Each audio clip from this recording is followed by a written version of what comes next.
മരീചിക നിത്യസാരം എന്ന യൂട്യൂബ് ചാനലിലേക്ക് എല്ലാവർക്കും സ്വാഗതം. എന്താണ് എല്ലാവരും വിവാഹം കഴിക്കുന്നത്? ഒരിക്കൽ ഒരു ഗുരുവിനോട് ശിഷ്യൻ ചോദിച്ചു, ഗുരു, എന്താണ് എല്ലാവരും വിവാഹം കഴിക്കുന്നത്? സംസാര ദുഃഖം ഉണ്ടാകും കൂടുതലായിട്ട്. കുടുംബജീവിതത്തിൽ ഭാര്യ, മക്കൾ ഇവരെയൊക്കെ നോക്കണം. അവരൊക്കെ നഷ്ടപ്പെട്ടു പോവുകയും പിരിഞ്ഞു പോവുകയൊക്കെ ചെയ്യുമ്പോൾ വളരെ വലുതായിട്ടുള്ള ദുഃഖം ഉണ്ടാകുന്നതുകൊണ്ട് പല സന്യാസിമാരും ഗൃഹസ്ഥാശ്രമം, കുടുംബജീവിതം വളരെ ദുഷ്കരമാണെന്നും എന്നാൽ അത് വളരെ ശ്രേഷ്ഠമാണെന്നും ഒക്കെ പറയാറുണ്ട്. വിവാഹ ജീവിതം ദുഃഖകരമാണെന്ന് പറയുമെങ്കിലും പലരും അതിൽ ചെന്ന് പെടാറുമുണ്ട്. ഉപദേശങ്ങളൊന്നും ഫലവത്താകാറുമില്ല. അപ്പോൾ ശിഷ്യനോട് ഗുരു പറഞ്ഞു, ഞാൻ ഒരു കഥ പറയാം. ഒരിടത്ത് കുറേ ഉറുമ്പുകൾ സഞ്ചരിക്കുകയായിരുന്നു. അപ്പോൾ അതിൻ്റെ മുൻപിൽ പോയ കുറേ ഉറുമ്പുകൾ പറഞ്ഞു, എവിടെയോ നിന്നോ നല്ല ചക്ക പഴുത്ത് കിടക്കുന്നതിൻ്റെ മണം വരുന്നുണ്ട്. നിങ്ങൾ കുറച്ച് പേര് പോയി ആ മരത്തിൽ കയറി നോക്കുവിൻ. അവർ പോയി നോക്കി. കുറേ കഴിഞ്ഞിട്ട് ഇവരെ കാണാതെ വന്നപ്പോൾ മുൻപിൽ നിന്ന് കുറച്ച് ഉറുമ്പുകളെയും കൂടെ പറഞ്ഞു വിട്ടു. അവരെയും കാണാതെ വന്നപ്പോൾ നേതൃസ്ഥാനം വഹിക്കുന്ന ഉറുമ്പ് പറഞ്ഞു, നിങ്ങൾ കൂടുതൽ ആൾക്കാർ പോയി നോക്കുവിൻ. അങ്ങനെ കൂടുതൽ ആൾക്കാർ പോയി നോക്കി, അവരെയും കാണുന്നില്ല. അപ്പോൾ ബാക്കിയുണ്ടായിരുന്ന ഉറുമ്പുകൾ മുഴുവൻ കുറച്ച് പേരെ മാത്രം അവിടെ നിർത്തിക്കൊണ്ട് അവർ പോയി. ഏതാനും 5-6 പേരെ മാത്രം നിർത്തിക്കൊണ്ട് അവർ പോയിട്ട് വന്നു. അവർ തന്നെ ഇരുന്നത് ഭക്ഷിക്കുകയാണ്. അവിടെ തന്നെ കൂടുകൂട്ടി താമസിക്കുവാനുള്ള പുറപ്പാടാണ്. ഒരിക്കലും അത് അനുവദിച്ചുകൂടാത്തതാണ്.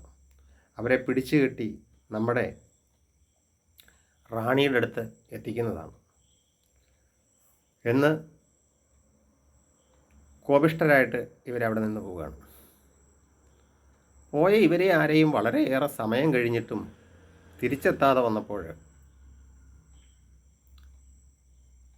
ബാക്കിയുണ്ടായിരുന്ന ഏതാനും ഉറുമ്പുകൾ ഈ മരത്തിലൂടെ വളരെ ഭയത്തോടു കൂടി കയറി ചെന്ന് ദൂരെ നിന്ന് ഇത് വീക്ഷിച്ചു, നോക്കിക്കണ്ടു.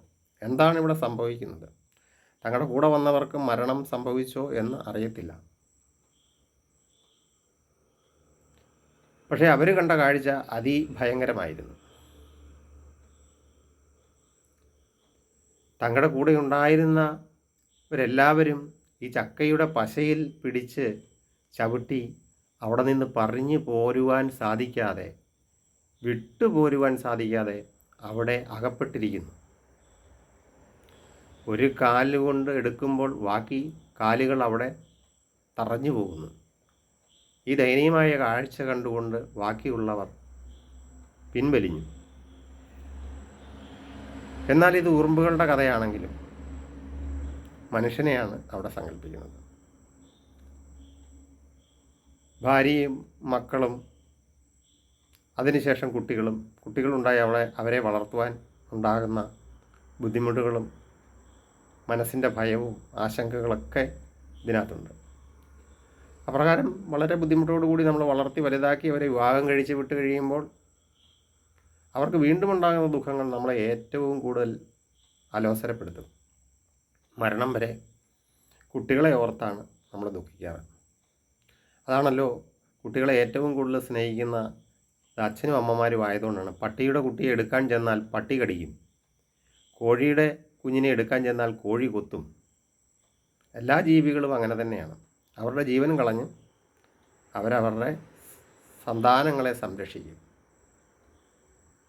അവർക്കെന്തെങ്കിലും കുഴപ്പം വരുമ്പോൾ ഏറ്റവും കൂടുതൽ ദുഃഖിക്കുന്നതും, നമുക്കൊരപകടം വന്നാൽ നമുക്കത്രയും പ്രശ്നമില്ല, നമ്മുടെ കുട്ടികൾക്കൊന്നും വരാൻ പാടില്ല. അത്രമായ മാനസിക ബന്ധം അവിടെ അരക്കിട്ടുറപ്പിക്കുകയാണ്. ഇതിനെയാണ് പശ എന്ന് നമ്മൾ പറയുന്നത്. ഇതൊരു ചങ്ങലപ്പൂട്ടാണ്. ഇവിടെ നിന്നാർക്കും വീണ്ടും മോചനം ഉണ്ടാകുകയുമില്ല.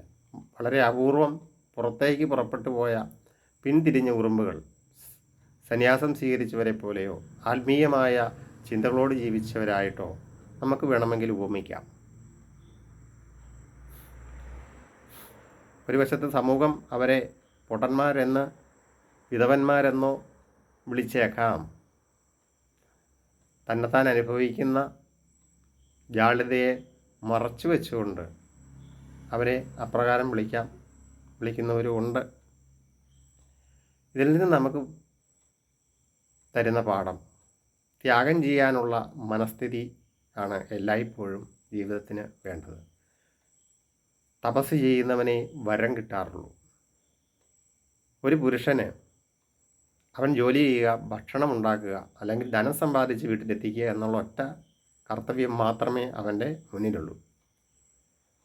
ഒരു ചാക്കരിയോ അതിനു വേണ്ടുന്ന വിഭവങ്ങളോ എത്തിക്കുക എന്നത് മാത്രമാണ്. പക്ഷേ ഒരു സ്ത്രീ ഇന്നലെ വരെ അമ്മയുടെ അച്ഛൻ്റെയും കൂടെ ഓടിച്ചാടി കളിച്ചുകൊണ്ട് നടന്നിട്ട് അവൾക്ക് ആ സ്വാതന്ത്ര്യം മുഴുവനും നഷ്ടപ്പെടുകയാണ്. സ്ഥിരമായിട്ട് ഒരു ദിവസം പോലും അവധിയെടുക്കുവാൻ പറ്റാത്ത ഒരു ജോലിയാണ് കുടുംബിനിയുടേത്. എത്ര മേലെങ്കിലും ഭക്ഷണം വെക്കണം, തുണി അലക്കണം, മുറ്റമടിക്കണം മുതലായിട്ടുള്ള ജോലികളും ചെയ്തേ മതിയാകും. ഭാര്യ ഭർത്താവിൻ്റെ ഇഷ്ടം നോക്കണം, ഭർത്താവിൻ്റെ അച്ഛൻ്റെ ഇഷ്ടം നോക്കണം, ഭർത്താവിൻ്റെ അമ്മയുടെ ഇഷ്ടം നോക്കണം. സ്വന്തം മക്കൾ എത്ര പേരുണ്ടോ അവർക്കും വ്യത്യസ്തങ്ങളായ ഇഷ്ടങ്ങളായിരിക്കും. ആ ഇഷ്ടങ്ങളെല്ലാം സാധിപ്പിക്കുന്നതിന് വേണ്ടി നിലകൊള്ളേണ്ടതായിട്ട് വരും. അപ്പോൾ പിന്നെ എവിടെയാണ് സ്വന്തം ഇഷ്ടം നോക്കുവാനുള്ള സമയം? അപ്പോൾ ഒരു സ്ത്രീയുടെ തപസ് ആണ് ഒരു കുടുംബജീവിതത്തിൻ്റെ ഏറ്റവും മാഹാത്മ്യം ഏറിയ കാതലായ നട്ടല് എന്നൊക്കെ നമുക്ക് തിരിച്ചറിയാൻ പറ്റുന്നുണ്ട്. അല്ലാതെ പുരുഷൻ്റെ കഴിവല്ല. സ്ത്രീയുടെ സഹനശക്തിയും തപസ്സുമാണ് കുടുംബജീവിതത്തിൻ്റെ വിജയം.